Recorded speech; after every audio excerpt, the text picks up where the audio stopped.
ಯುದ್ಧದಿಂದಾಗಿ auto ಚಾಲಕರು ಎದುರಿಸ್ತಾ ಇರುವಂಥ ಸಮಸ್ಯೆಯನ್ನು ಗಮನಿಸಿದ್ರಿ. ಇನ್ನು ರೈತರಿಗೂ ಕೂಡ ಸಮಸ್ಯೆಗಳಾಗ್ತಾ ಇದೆ.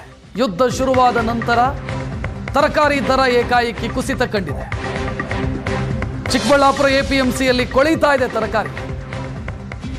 ಹೋಟೆಲ್ಗಳು ಬಂದಾಗಿದ್ದಾವೆ. ವಿದೇಶಕ್ಕೇನು ರಫ್ತಾಗ್ತಾ ಇತ್ತು ಅದು ಆಗ್ತಾ ಇಲ್ಲ. ಟೊಮ್ಯಾಟೊ, ಕ್ಯಾರೆಟ್, ಆಲೂಗಡ್ಡೆ ಬೆಲೆ ಕುಸಿತ ಆಗಿದೆ.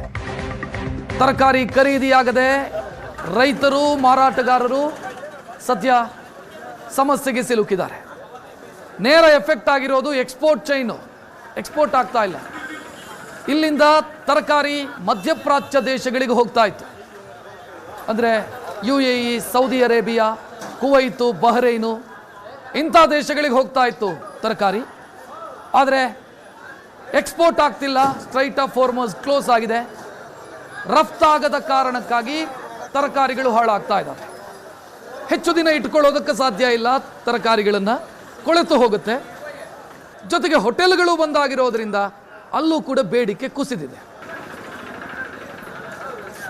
ಇಸ್ರೇಲ್ ಹಾಗೂ ಇರಾನ್ ನಡುವಿನ ಯುದ್ಧದಿಂದಾಗಿ ಇಡೀ ದೇಶಾದ್ಯಂತ ಸಿಲಿಂಡರ್ಗಳ ಸಮಸ್ಯೆ ತಲೆದೂರಿದೆ. ಈ ಒಂದು ಸಿಲಿಂಡರ್ಗಳ ಸಮಸ್ಯೆಯಿಂದ ಈಗ ಹೋಟೆಲ್ಗಳ ಮೇಲೂ ಕೂಡ ಸಾಕಷ್ಟು ಪರಿಣಾಮ ಬೀರಿದೆ. ಇದರ ಎಫೆಕ್ಟ್ನಿಂದ ಈಗ ತರಕಾರಿ ಬೆಲೆ ಏನು ಸಾಕಷ್ಟು ಪ್ರಮಾಣವಾಗಿ ಇಳಿಕೆಯಾಗಿದೆ. ಎಲ್ಲ ತರಕಾರಿಗಳ ಬೆಲೆ ದಿಢೀರನೆ ಕಡಿಮೆಯಾಗಿದೆ. ಒಂದು ಸಮಸ್ಯೆ ಅಂದರೆ ಹೋಟೆಲ್ಗಳವರು ಯಾರೂ ಕೂಡ ಹೆಚ್ಚಾಗಿ ತರಕಾರಿಯನ್ನು ಖರೀದಿ ಮಾಡೋದಕ್ಕೆ ಬರ್ತಿಲ್ಲ. ಜೊತೆಗೆ ಬೇರೆ ಬೇರೆ ಊರುಗಳಿಗೆ ಎಕ್ಸ್ಪೋರ್ಟ್ ಆಗಬೇಕಾಗಿತ್ತು, ಬೇರೆ ಬೇರೆ ರಾಜ್ಯಗಳಿಗೆ. ಅದು ಕೂಡ ರೈತರು ಬೆಳೆದಂಥ ಬೆಳೆಗಳಿಗೆ ಬೆಲೆ ದಿಢೀರ್ ಕುಸಿತವಾಗಿದೆ. 10 ರೂಪಾಯಿ kg 10 ರೂಪಾಯಿಗೆ ಹರಾಜಾಗ್ತಿದೆ. ಆದರೂ ಕೂಡ ಕೊಳ್ಳೋದಕ್ಕೆ ಯಾರೂ ಬರ್ತಾ ಇಲ್ಲ. ಗ್ಯಾಸ್ ಸಿಲಿಂಡರ್ಗಳ ಸಮಸ್ಯೆಯಿಂದಾಗಿ ಹೋಟೆಲ್ಗಳ ಮೇಲೆ ಸಾಕಷ್ಟು ಪರಿಣಾಮ ಬೀರೋದ್ರಿಂದ ಹೋಟೆಲ್ಗಳವರು ಯಾರೂ ಕೂಡ ತರಕಾರಿಯನ್ನು ಕೊಳ್ಳೋದಕ್ಕೆ ಬರ್ತಾ ಇಲ್ಲ. ಹೀಗಾಗಿ ರೈತರು ಬೆಳೆದಂಥ ಬೆಳೆಗಳಿಗೆ ಈಗ ಸಾಕಷ್ಟು ಸಮಸ್ಯೆ ಆಗ್ತಿದೆ. ಅವರು ವಿಧಿ ಇಲ್ಲದೆ ತಂದು ಇಲ್ಲಿ ಮಾರಾಟ ಮಾಡುವಂಥ ಪರಿಸ್ಥಿತಿಗೆ ರೈತರು ಬಂದಿದ್ದಾರೆ. ನಾವು ಸುಮಾರು 30 ವರ್ಷದಿಂದ ಇಲ್ಲಿ ದಲ್ಲಾಳರಾಗಿ ಕೆಲಸ ಮಾಡ್ತಾ ಇದ್ದೀವಿ. ಈ 30 ವರ್ಷ ಇತಿಹಾಸದಲ್ಲಿ ಈ ವರ್ಷ ಆದಂಥ ನಷ್ಟ ರೈತರಿಗೆ ಯಾವ ವರ್ಷನೂ ನೋಡಿಲ್ಲ. ಕಾರಣ ಯುದ್ಧದ ಪರಿಣಾಮ. ಫುಟ್ಪಾತ್ ಮೇಲೆ ಯಾವ ಹೋಟ್ಲುಗಳು ಇಲ್ಲ, ಒಳ್ಳೊಳ್ಳೆ ಸ್ಟಾರ್ ಹೋಟ್ಲುಗಳಿಲ್ಲ. ಯಾವುದೇ ತರಕಾರಿ ತಗೋ 10 ರೂಪಾಯಿ 8 ರೂಪಾಯಿಗೆ ಸೇಲ್ಸ್ ಆಗಲ್ಲ. ಮತ್ತು ಈಗ ಬಜ್ಜಿ ಮೆಣಸಿನ್ಕಾಯಿ ಅದು ಬೀದಿ ಬದಿ ವ್ಯಾಪಾರದಲ್ಲಿ ವಡೆ ಬೋಂಡ ಮಾರುವಂಥವ್ರು ಅದು ಸಹಿತ 15 ರೂಪಾಯಿ 10 ರೂಪಾಯಿ ಆಗಿದೆ.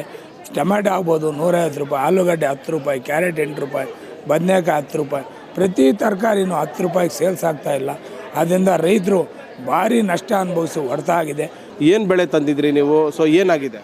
ನಾವು ಕ್ಯಾರೆಟ್ ತಂದಿದ್ರೆ ವರ್ಷದಲ್ಲಿ ಟೈಮಲ್ಲೆಲ್ಲ 20 ರೂಪಾಯಿ ರೇಟ್ ಇರ್ತಾಯಿತ್ತು. ಈಗಿಂತ 8 ರೂಪಾಯಿನಿಂದ 10 ರೂಪಾಯಿ ಮಾರ್ತಾ ಇದ್ದಾರೆ. ಕೀಳೋ ಕೂಲಿ ಕೂಡ ಬರ್ತಾ ಇಲ್ಲ ನಮ್ಗೆ ಇವಾಗ. ಈ ವಿದ್ಯುತ್ ಪರಿಣಾಮ ನಮಗೆ ಭಾರಿ ತೊಂದರೆ ಆಗ್ತಾಯಿದೆ, ನಷ್ಟ ಆಗ್ತಾಯಿದೆ. ಇದು ಸರ್ಕಾರ ಇದರಿಂದ ಪರಿಹಾರ ನಾನು ಕೊಟ್ಟರೆ ನಮ್ಮ ರೈತರಿಗೆ ಉಪಯೋಗ ಆಗ್ತದೆ. ಸರ್ ಎಸ್, ಇದಿಷ್ಟು ಚಿಕ್ಕಬಳ್ಳಾಪುರದ APMC ಮಾರ್ಕೆಟಲ್ಲಿ ಕಂಡು ಬರ್ತಾ ಇರುವಂಥ ದೃಶ್ಯಗಳಂದರೆ ಏನು ರೈತರಿಗೆ ಒಂದು ಸಾಕಷ್ಟು ಸಮಸ್ಯೆ ಆಗಿದೆ. ಯುದ್ಧದಿಂದಾಗಿ ಸಿಲಿಂಡರ್ಗಳ ಒಂದು ಕೊರತೆಯಿಂದಾಗಿ ಈಗ ಹೋಟೆಲ್ಗಳ ಮೇಲೆ ಆ ಪರಿಣಾಮ ಬಿದ್ದ ಆ ಒಂದು ಎಫೆಕ್ಟ್ ಈಗ ರೈತರಿಗೆ ತಟ್ಟಿದೆ ಅಂತಂದರೆ ತಪ್ಪಾಗೋದಿಲ್ಲ. ಚಿಕ್ಕಬಳ್ಳಾಪುರದಿಂದ ಕ್ಯಾಮ್ರಾಮನ್ ಅಮರೇಶ್ ಜೊತೆ ರವಿಕುಮಾರ್, ಏಷ್ಯಾನೆಟ್ ಸುವರ್ಣ ನ್ಯೂಸ್.